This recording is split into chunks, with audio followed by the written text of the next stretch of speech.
Hey everybody, welcome back to my channel. This is Abby with Abby Reviews, and this is going to be my review and recap of Chasing LA Season 1, Episode 3. This is called Ring Around the Reeds. Now, we've been going through it with Chasing LA because it seems like every episode they're fighting. I feel like with the title Ring Around the Reeds, that's not going to change with this particular episode. But let's see what happens, shall we? Okay, so we come back right where we left off. They're arguing and stuff with Alicia, and Jayla is screaming about body positivity. Alicia is talking about her neck. Messy Melva is in her green screens with a silver bubble coat on, talk about why can't we be friends. And then she's talking about people insinuating that she was drunk or had been drinking. I don't understand the issue. Maybe she had an alcohol abuse issue before, and so that's a trigger for her. Otherwise, I don't get what the issue is. However, we not gonna skip past the lighting in this confessional or the makeup. Unfortunately, I don't know if it's. I'm gonna blame it on the lighting because it's giving very "you're a mean one, Mr. Grinch" is what it's giving in the face. Like your face and body don't match.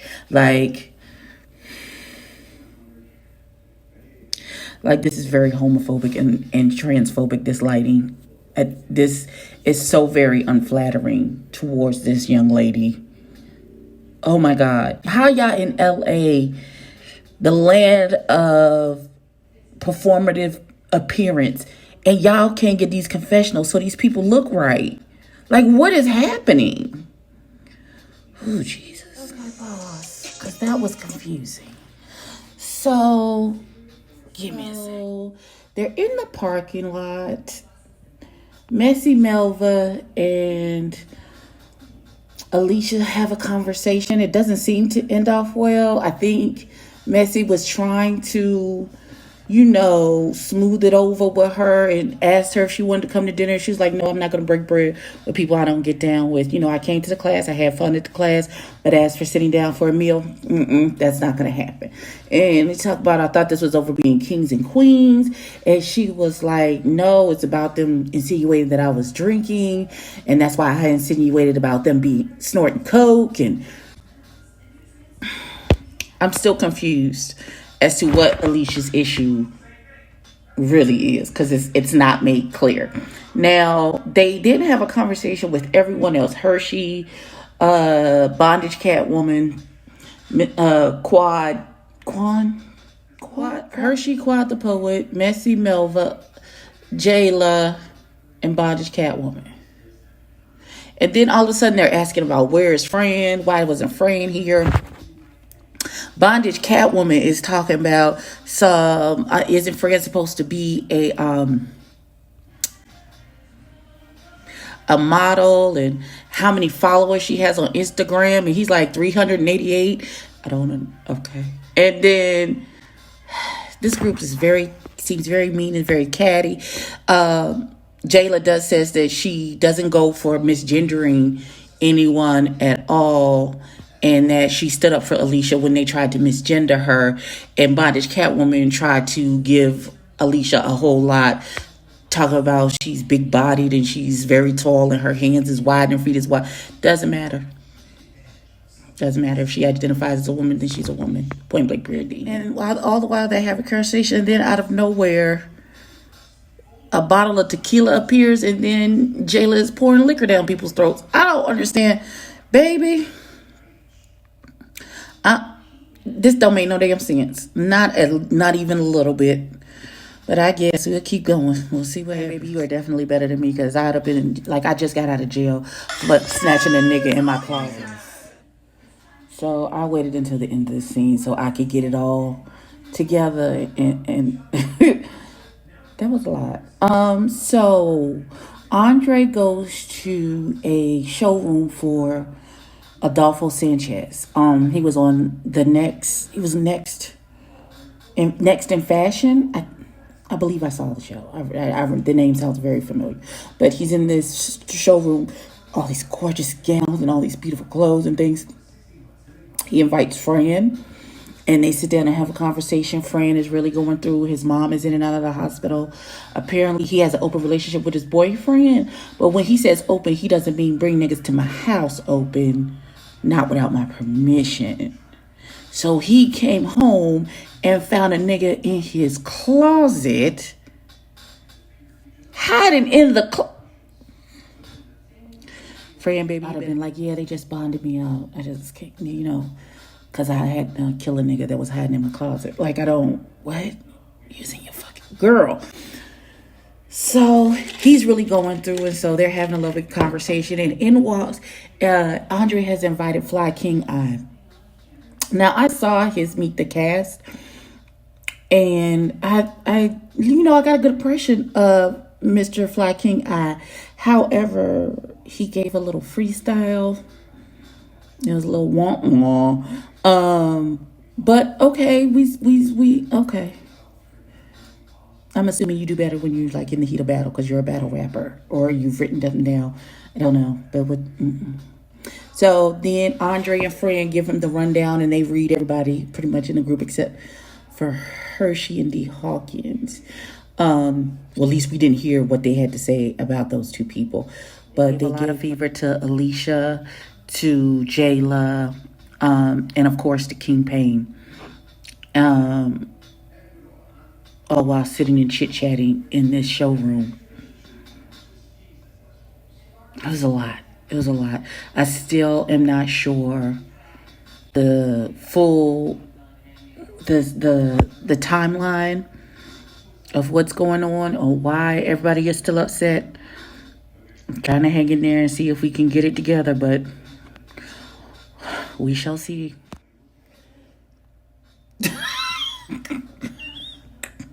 I'm sorry. So Amani Van Zant just did her assessment for episode 2. It was the politest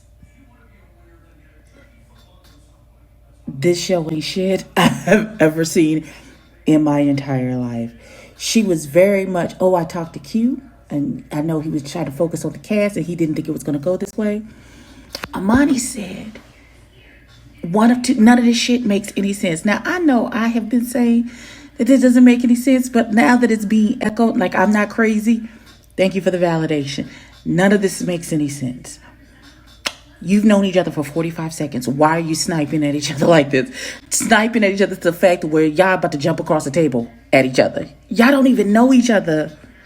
I've been saying this for this episode. Now, I've had a chance to talk to Rachel, who's a part of the production for Chasing LA. And I know that production is very sensitive because this is their baby and they're labored and they worked hard for this. But you want us to be honest in our critique of the show. Because if we're not honest, how will it ever get better if we just holding y'all up and it's just foolishness and shenanigans? And clearly that's what we have right now is just a bunch of foolishness and shenanigans where I'm waiting for story development. I'm waiting for character development. Maybe that'll start to happen in the second half of this episode. I surely hope so. But Amani she said the exact same thing she said the exact same thing that she said last week, only nicer this time. So hopefully the second half of this episode will save. I don't know. Let's see what happens right here before we even get too far. Okay, so thank you for giving us some backstory to how this went left. So apparently, Alicia felt like because they met at another setting before they went to the Hamburger Mary's to have the drinks, they met on the beach. I guess they were doing a photo shoot or something. And she felt like Alicia felt like Jayla was saying, funny sly shit out of her mouth at the photo shoot. So when they got to the Hamburger Marys, again, I don't understand how you take offense to being compared to baby girl from Coming to America. I can see her name in my mind. I'm old. Y'all know who I'm talking about. The one who was told to, the original girl that was supposed to marry the prince. And she was supposed to bark like a dog. Firstly, that woman is drop dead gorgeous. I would be like, oh my God, you think I look like somebody who was on a movie? That's how I would have took it. But okay, fine. She felt like that wasn't a compliment. And they were playing a game. And it was, what is your first impression of everyone? She said, you seem very pretty. She said you were very pretty. That is the first impression. That's the first thing she saw. Oh, she's pretty. I ain't talked to you yet enough to know anything about, that's all I got so far. Let me have a couple sentences and then I'll have a real first impression of you. And so she says when she went through the game, she said they keep paying what she thought they were guessing what their occupations were. She told her that she seemed like she would be a stripper because she had a beautiful face, she had the body, all of those things. And she felt like she didn't think J-Lo should be offended that she called her, that she said she would look like a stripper. That would be a compliment to your body and your face. Now I've seen some toe up strippers, but I'm just gonna, she said it as a compliment, and that's how we're gonna keep it. I would just like to say shout out to Hershey for being the mature adult to check on Alicia and try and get to the bottom of what's happening. You're doing the Lord's work, and we appreciate you. Before we go into whatever's happening next, so Hershey gives some real shit. He's like, I feel like at a certain point, no, y'all just want to be mad just to be mad. Y'all don't want to resolve it at this juncture, so maybe y'all calm down, retry it again or whatever. And then him and Alicia said maybe they should do a drag show together. They would love to perform with each other. And apparently Andre had something to say about Hershey's makeup. And he said that's sitting on his spirit, so I may have to drag that baby. But he was on 10 and doing a lot. So Hershey, don't let it drag you down, Jesus. It's already too much. Oh, God. Here we go. Let's move on to the next segment, Jesus. I'm going to pause this for 45 seconds because my ADHD just won't let me let it go. I know they're filming a scene. I know the scene is they're getting their makeup and stuff done to do this photo shoot. Can you shut up talking and stop blinking so much while these people are trying to put the makeup on your face? Like, it's driving me absolutely batty. If you do not stop moving your mouth while this child is trying to put lips... Like, I know the topic is very deep. It's about addiction and how he got over it, and the positive affirmations that got him through, which is why he is doing what he's doing. But Jesus Christ, Jesus! Stop moving for a second. So Dee Hawkins, aka Bondage Catwoman, and Quan the Poet have a beautiful conversation about his addiction, Quan's addiction, and how he was working and his bills was paid, but all his extra money was going to coke here, coke there, coke everywhere. And it wasn't until his brother, a very good friend, I think it was his brother, passed away, and the Lord spoke to him. He said, if you don't get it right, this is going to be you next. And so he has been clean for the last 2 years, and he struggled. And that's why the coke allegation was such a trigger to him, especially when he's trying to fight the good fight against the addiction. And they have a beautiful conversation about their fathers not being there, and Dee Hawkins wanting to write a song about that particular situation and the positive affirmations that got Quan through dealing with his addiction, and now he's turned it into an apparel line.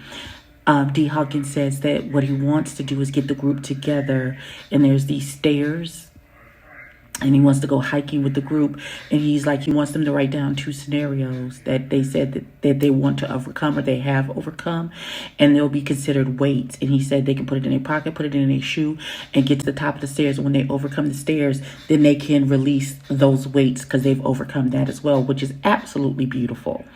And this, ladies and gentlemen, was what we were looking for. This right here. We enjoy the catty, the gossipy. This right here is the meat and potatoes that we were looking for with this show. Let's get through the rest of it, shall we? Pause it right here, because Jeremy is helping with the production of Kaylin Allen's For Christmas Sake. I haven't seen this. I don't know if it's out. Why am I fangirl? Okay, so one of my favorite YouTubers is a part of this. I'm not to downplay Kaylin Allen. I love that baby. Love him down. I love Monique Hart because I saw her too. But damn it, Terrell Grace. Listen here. What about apps? Listen. I was there. I've been there for a while. I stand that young man. Yes, I do. Come on, NC represent. Okay, listen, let me get my life together. I don't even know what's that. Congratulations, Jeremy, on this production. Listen, I'm all in. I'm going to go find this when this is done so I can watch it. Thank you so much. Pause this for about 5 seconds. Hershey is giving me everything I need. Hold on. Hershey is looking like a strawberry. A whole ass strawberry. Now, I'm not sure about this wig, but that face is the done. And this red outfit is giving me everything I need. But I digress. So I feel like this episode is like hella long. Like, I feel like I've been doing this for at least 45 minutes. Like, why is this not... Okay. We complain when it's too short. We complain when it's too long. We got 2 30-minute episodes, and now I feel like this is an hour. Can we get a happy medium with 45? Can we get a happy medium with 40? I don't know how long this is, but this feels like it's very long. Now we hiking up the mountain. I didn't know this was going to happen. I thought this was going to happen next episode, but we're here. Can we move along, please? Jesus Christ. Oh my God, I'm losing my will to live. Jesus. They have been here 45 seconds and already Andre is giving Alicia the business. He said that she works at Hamburger Mary's and that's why she blocked everybody on social media, because she didn't want anybody coming to her job to see her little half-ass performance. Which Hershey then in turn says, well, wait a minute. I too work at Hamburger Mary's and I've never seen her there. So that surely can't be the answer. Andre sitting here with this champagne, with this mink stole across his chest, talking about he thought he was networking with entrepreneurs and people chasing it on the come up, not people slinging boxes at Amazon and working at Hamburger Mary's. Catch me, Jesus. This hike ain't gonna go well. Okay, let's see how long that lasts. Okay, so Jayla and Alicia have a conversation and they squash their beef. I really only paused it because Jayla, I wanted to concentrate on what you were saying, but I felt like if you breathe too hard, your titty was going to fall out. And I was distracted, love. Listen. Trust me. Listen. Big titty gang over here. I understand you got to corral them girls because they'll go off to the side on your daughter. I just wanted to just tug that one side up because I felt like at any moment you listen with titties everywhere and it's gonna be X-rated and nobody has time for that. But kudos to you all for putting your big girl panties on. It seemed a little surface, but you made the effort and you have squashed the beef for now, probably till you get to the top of the mountain. Y'all probably be cussing each other out again, but for now, kudos to y'all. That was the end of the episode. This episode was so much better. Though there was still arguments and people being shady and reading, the parts that we got that weren't that were absolutely amazing. I don't believe, did I mention the pack where Fly King I went to Atlanta to do his photo shoot? I want to say I mentioned it. If I did not, I thought it was absolutely beautiful. The models were gorgeous. Come on with your men's self-care, beard oils and all that good stuff. Represent the men's and what they need to be looking all scrumptious and all those good things. I appreciated this episode a whole lot. It seems like we're moving in the right direction. I can't wait till next week to see the next episode. That's been my recap. Please like, comment, and subscribe. Tell a friend to tell a kin. And I'll catch you in the next one. Peace.